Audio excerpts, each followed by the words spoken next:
ഒരു ദിവസം വരാൻ പറ്റിയിട്ട് എന്താ കാര്യം എന്ന് വിചാരിക്കേണ്ട. ഒരു ദിവസമെങ്കിലും വന്ന് ആ രാമായണ പാരായണത്തിൽ പങ്കെടുത്ത് ഭഗവാന്റെ സന്നിധിയിൽ ഇരുന്ന് ഈശ്വരകഥകൾ കേൾക്കാലോ, അതൊരു ഭാഗ്യമല്ലേ.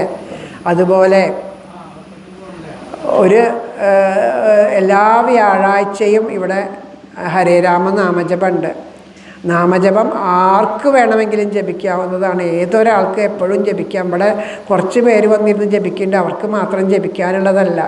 പലരും ഇവിടെ വന്ന് തൊഴുതു പോകുമ്പോൾ ഇരിക്കൂ എന്ന് പറയുമ്പോൾ അവരവിടെ മാറി തൂണിൻ്റെ ഇടയിലൊക്കെ മറഞ്ഞു നിൽക്കും, നമ്മൾ കാണാണ്ട്.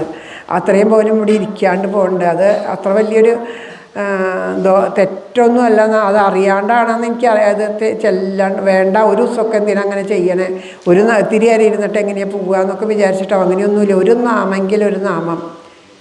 എല്ലാവരുടെയും അറിവില്ലായ്മ കൊണ്ടാണ് ചെയ്യേണ്ടത്. ആരെയും പഴി പറയണതല്ല, കുറ്റം പറയണതല്ല. എല്ലാവർക്കും എന്താണെന്ന് അറിയാം,